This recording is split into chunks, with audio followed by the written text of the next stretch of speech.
గురుగారు, మనందరం కలిసి భీష్ముడిని ఒక్కడిని రక్షించుకుంటే చాలు, యుద్ధం గెలిచినట్టే అని కురువీరులతోటి దుర్యోధనుడు చెప్పాడు కదా. ఇలా చెప్పిన వెంటనే వాళ్ళెవరికి ఆగ్రహం అనేది రాలేదా? ఇలా ప్రత్యేకంగా భీష్ముడిని చూడటంలోనే ఆంతర్యం ఏంటి? ఎందుకు అలా చెప్పారు? భారత యుద్ధంలో భీష్ముడు పోషించిన పాత్ర ప్రధానమైనది. 18 రోజుల యుద్ధంలో 10 రోజుల యుద్ధం భీష్ముడే చేశాడు అంటే ఎంత అద్భుతమైన యుద్ధ కౌశలాన్ని ప్రదర్శించాడో మనం అర్థం చేసుకోవచ్చు. ఆయనకు స్వేచ్ఛా మరణం వరం, తండ్రి అయిన శంతనుడు ఇచ్చినటువంటి వరం. ఈ విషయం దుర్యోధనుడికి తెలుసు. దుర్యోధనుడికి భీష్ముడి ప్రతిజ్ఞ కూడా తెలుసు. భీష్ముడు స్త్రీ కానీ, స్త్రీ పేరుతో ఉన్నవారు కానీ, అంతకుముందు స్త్రీగా ఉండి తరువాత పురుషుడిగా మారినవారు కానీ, స్త్రీ స్వరూపంలో ఉన్నవారు కానీ భీష్ముడు ముందరికి వస్తే భీష్ముడు అస్త్ర సన్యాసం చేస్తాడు. రాజైన దుర్యోధనుడు భారత యుద్ధాన్ని గెలవాలి అంటే భీష్ముడు యుద్ధంలో పడిపోకూడదు. భీష్ముణ్ణి ఎదిరించి పోరాడే యోధుడు ఎవరూ లేరు.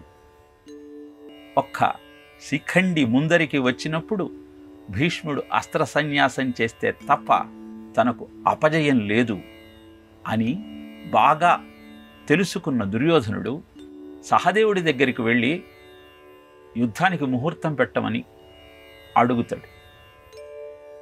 భీష్ముడే యుద్ధం జరిగినంత కాలము సైన్యాధిపతిగా ఉండాలి అంటే ముహూర్తం బలం ఉండాలి.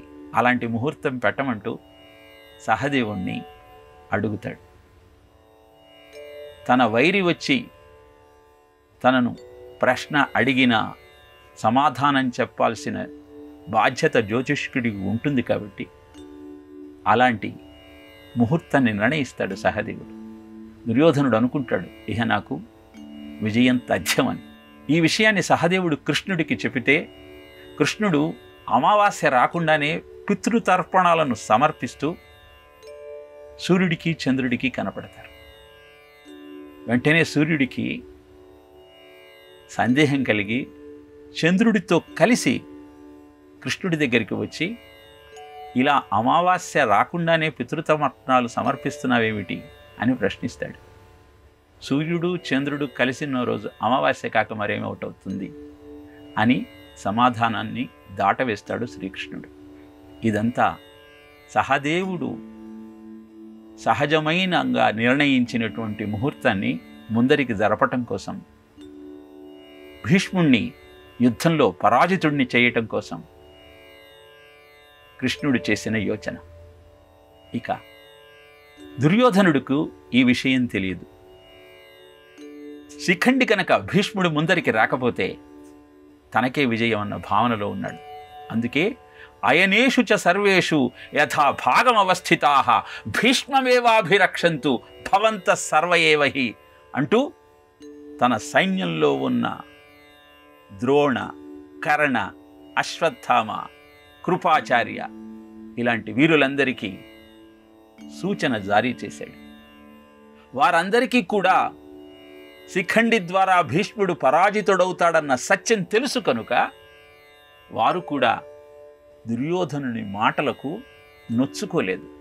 భీష్ముని ప్రతాపము అందరికీ తెలుసు.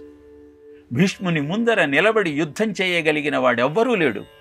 పరశురాముడే ఓటమి నొప్పుకున్నాడు, ఇంకా మనమెంత అన్నది వారి భావన. అందుకే దుర్యోధనుని యొక్క ఆలోచన సరి అయినదిగా వాళ్ళంతా భావించారు. సర్వేషు అయనేషు యథా భాగమవస్థితాః భవంత సర్వయేవహి భీష్మం ఏవ అభిరక్షంతు.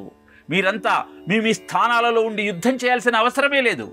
కేవలం భీష్ముడి మీదికి ఎవ్వరూ యుద్ధానికి రాకుండా చూడండి, వచ్చేవారిని అందరినీ నిరోధించండి.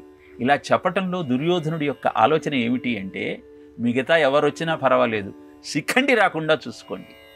అతను రాకుండా చూడగలిగితే విజయం నాదే అన్నది భావన. కానీ తానొకటి తలచిన దైవం ఒకటి తలచును. ధర్మమే ఎప్పటికైనా గెలుస్తుంది. యతో ధర్మ తతో జయ.